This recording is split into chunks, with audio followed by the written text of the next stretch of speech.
નમસ્કાર. ધોરણ 12 કોમર્સ, વિષય આંકડાશાસ્ત્ર, ચેપ્ટર નંબર 2 સુરેખ સહસંબંધ.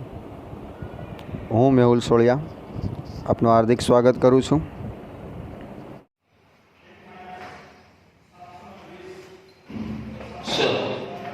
આજે આપણે સ્વાધ્યાય 2 માં વિભાગ ડી તરફ જઈએ.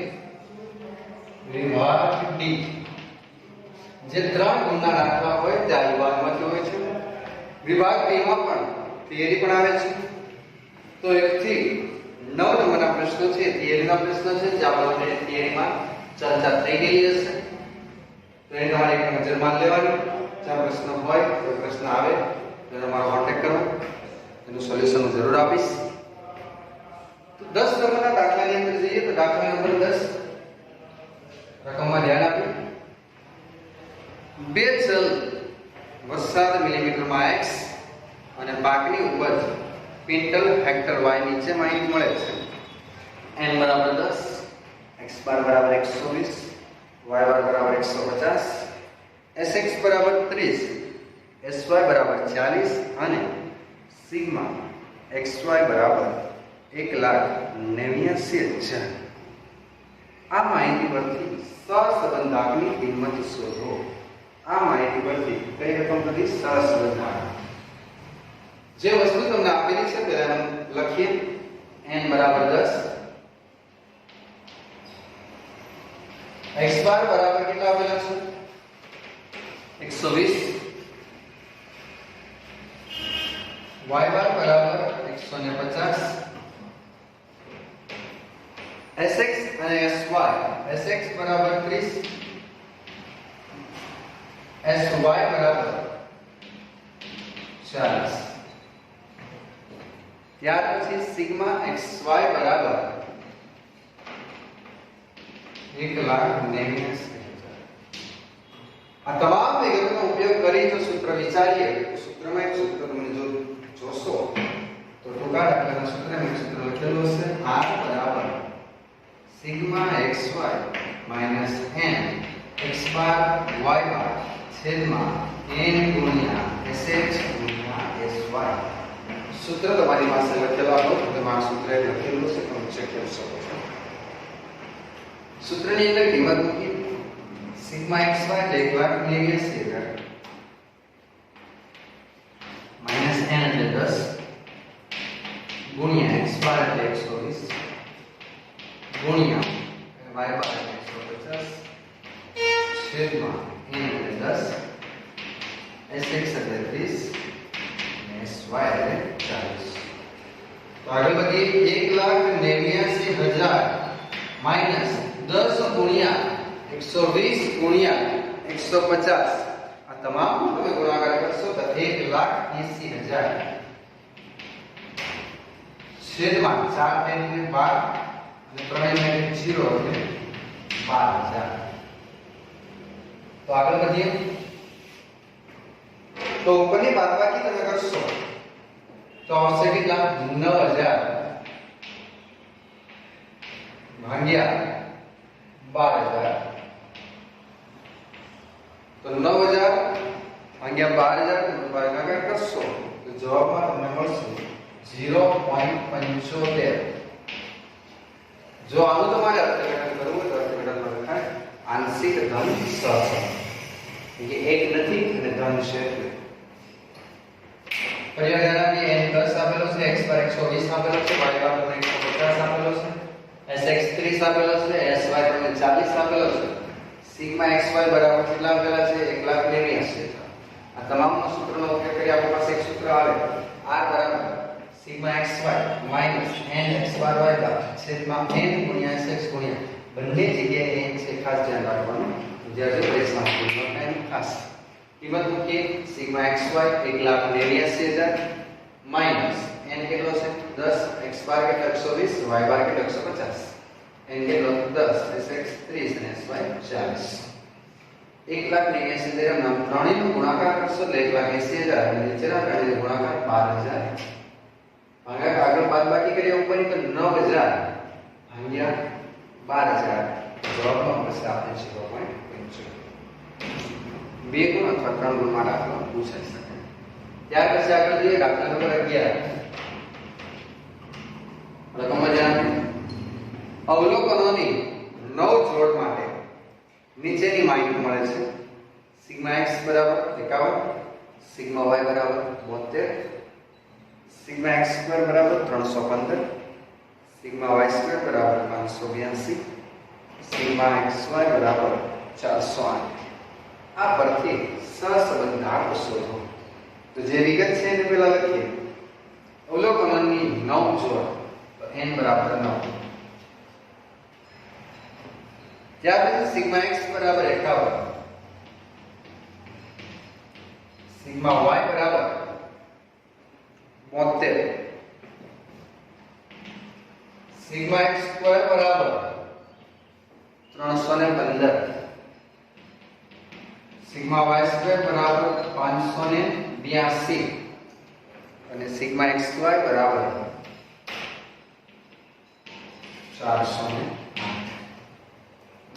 આટલી વિગત પરથી જો સૂત્ર વિચારીએ તો 5 ગુણની અંદર જે સૂત્ર આવે xy વાળી રીતનું એ સૂત્રનો ઉપયોગ થાય તો r બરાબર n sigma xy minus sigma x sigma y છેદમાં વર્ગમૂળમાં n sigma x² minus sigma x નો હોલ સ્ક્વેર ગુણ્યા બીજા વર્ગમૂળમાં n sigma y² minus sigma y whole square.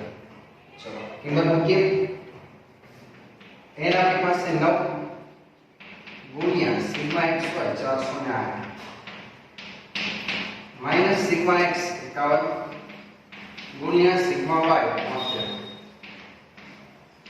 છેદમાં વર્ગમૂળમાં n એટલે 9 ગુણ્યા સિગ્મા x² 315 માઈનસ 51 નો સ્ક્વેર બીજા વર્ગમૂળમાં n એટલે 9 સિગ્મા y² 582 માઈનસ 72 નો સ્ક્વેર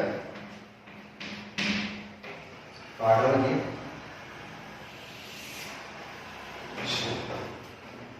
9 ગુણ્યા 408 તો જવાબમાં મળશે આપણે 3672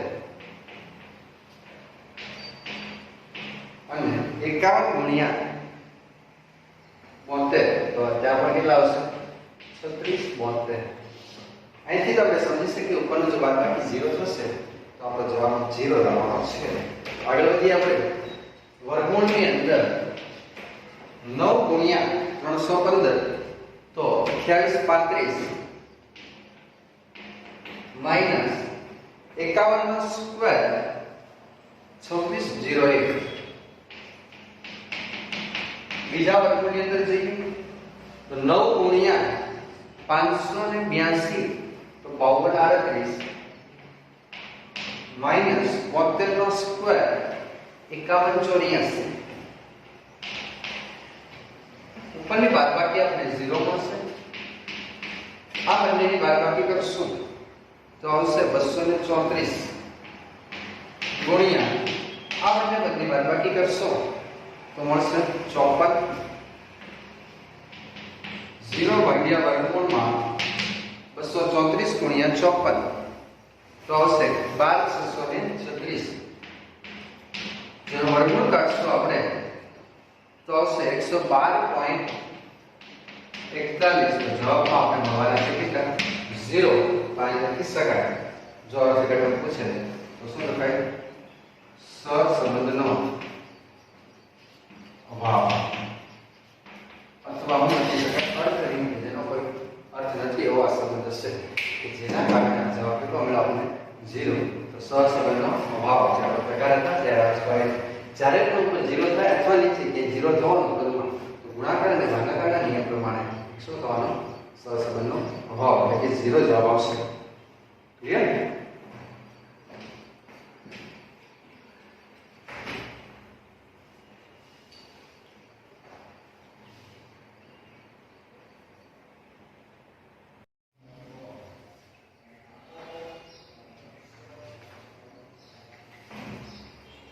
ચલો આગળ વધીએ સ્વાધ્યાય 2 વિભાગ ડી માં આપણે આગલા દાખલા તરફ જઈએ. દાખલા નંબર 12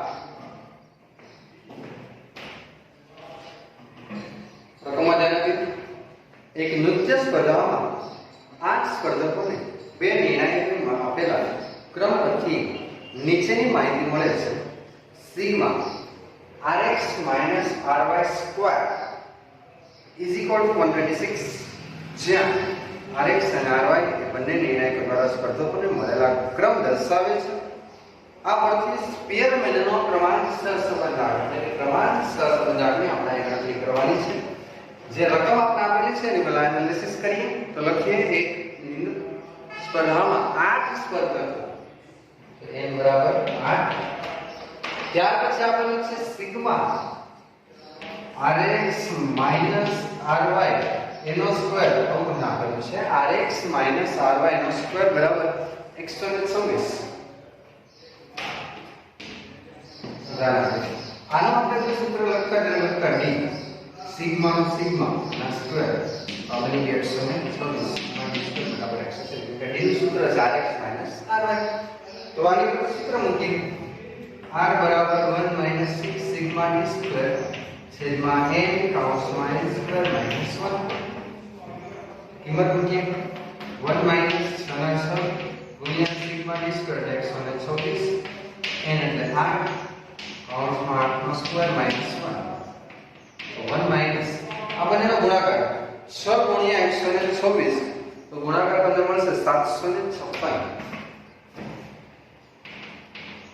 છેદમાં 8 ના 8 8 નો સ્ક્વેર 64 માઈનસ 1. તો આગળ વધીએ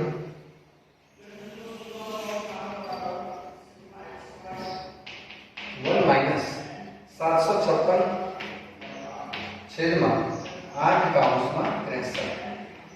1 માઈનસ 756 કેમનું લેવાનું 8 ગુણ્યા 63 તમે કરશો તો જવાબમાં 504 756 ના છેદમાં 504 તો 1 માઈનસ 756 ભાગ્યા 504 કરશો એટલે માઈનસ 1.5 અને તમને જે બાદબાકી આવશે 1.5 આવશે. 1 માઈનસ 1.5 તો બાદબાકીનો જવાબ આવશે માઈનસ 0.5. જો આપણે આનો અર્થઘટન લખવું હોય તો અર્થઘટનમાં લખી શકાય છે આંશિક ઋણ સહસંબંધ. n એટલે આ જોડ તમને આપેલી છે સિગ્મા rx ry નો સ્ક્વેર 126. તો rx ry એટલે જ્યારે દાખલા કરતા 2.3 માં ત્યારે આપણે d ની કોલમ બનાવતા ત્યાં લખતા d બરાબર rx ry. rx ry ના પછી બીજું d સિગ્મા નો સિગ્મા સ્ક્વેર નો સ્ક્વેર સિગ્મા d સ્ક્વેર બરાબર 126. r બરાબર 1 - 6 સિગ્મા d સ્ક્વેર છે n કૌંસમાં n સ્ક્વેર માઈનસ 1. આ સૂત્રનો ઉપયોગ કરીએ 1 માઈનસ 6 ના છેદમાં સિગ્મા d સ્ક્વેર 126 n આપો 8 n સ્ક્વેર એટલે 8 નો સ્ક્વેર માઈનસ 1. 1 માઈનસ 6 ગુણ્યા 124 8 નો સ્ક્વેર આપો 64 માઈનસ 1. 6 ગુણ્યા 124 756 8 ના 64 માઈનસ 1 એટલે થશે કેટલા 63. 1 માઈનસ 756 63 ગુણ્યા 8 એટલે 504 તો ભાગાકાર કરશો તો 1.5 1 માઈનસ 1.5 તો જવાબ આવશે માઈનસ 0.5 જેને આપણે આંશિક ઋણ સહસંબંધ એવું આપણે કહી શકીએ. ત્યાર પછી દાખલા નંબર 13 તરફ જઈએ.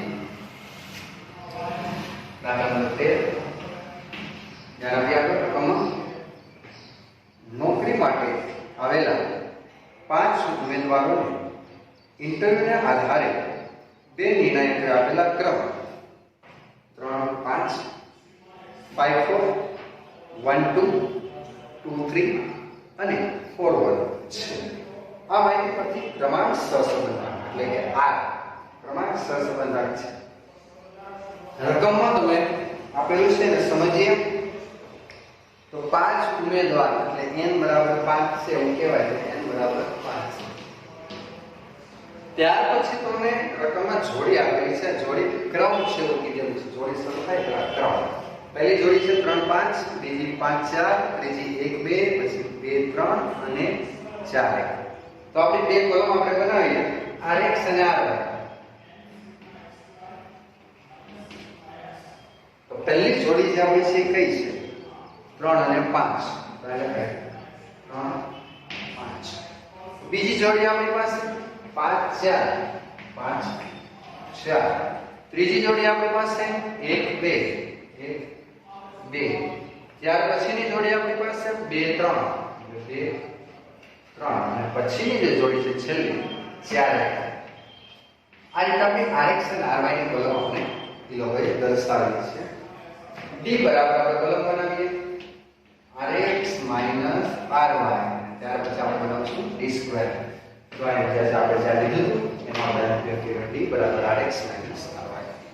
ચલો બાદબાકી કરીએ 3 - 5 -2 1 -1 -1 અને 3 ચેક કરીએ 3 ને 4 -4 અને સિગ્મા d બરાબર 0 થઈ જાય છે.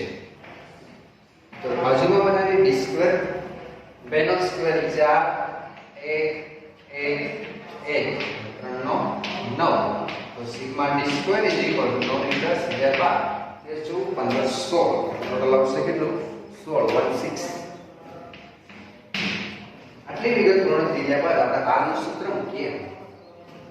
r બરાબર પરીક્ષામાં ખાના હંમેશા ક્લિયર કરવા. r બરાબર 1 - 6 સિગ્મા d સ્ક્વેર છેદમાં n કૌંસમાં n સ્ક્વેર - 1. ચલો કિંમત મૂકીએ 1 - 6 સિગ્મા d સ્ક્વેર એટલે 16 છેદમાં n કેટલો 5 અથવા 1 2 3 4 અને 5 કૌંસમાં 5 નો સ્ક્વેર - 1 1 - 16 96 96 છેદમાં 5 5 નો સ્ક્વેર 25 - 1 1 - 96 છેદમાં 5 upon 25 - 1 24 1 - 96 upon 24 × 5 120 24 × 5 120 1 - 96 upon 120 96 ભાગ્યા 120 કરશો એટલે 0.8 તો જવાબમાં તમને મળશે 0.2. તો આનો આપણે ઘટાડવાનું છે તો શું કહેવાય આંશિક લંબ સહસંબંધ. આ દાખલાની અંદર જે નવો ટોપિક હતો એ આન્સર કર્યો એટલાને સમજીએ. તમને જોડી આપેલી છે પહેલી જોડી 3 5 એટલે 3x અને આ rx અને ry છે એવું કેમ કારણ કે જોડી શરૂ થાય ને રકમમાં તમે ક્રમ શબ્દ આપેલો છે. તો 3 અને 5 બીજી જોડી છે 5 4 બીજી 1 2 ત્યાર પછી 2 3 અને પછી 4 1 આની અંદર d મેળવો તેની પછી d સ્ક્વેર મેળવો તેની બધા સૂત્રનો ઉપયોગ કરીને આપણે દાખલાને પૂર્ણ કરીએ. આ રીતે આપણા વિભાગ d પૂર્ણ થાય છે. વિભાગ c અને વિભાગ d માંથી પરીક્ષામાં 2 ગુણના અને 3 ગુણના દાખલા પૂછાય. હવે પછીના આપણે જોશું મોટા દાખલા તરફ પાછા. તો વિદ્યાર્થી મિત્રો હવે પછીનો જે ટૉપિક છે તે આપણે નેક્સ્ટ પીરિયડમાં જોઈશું.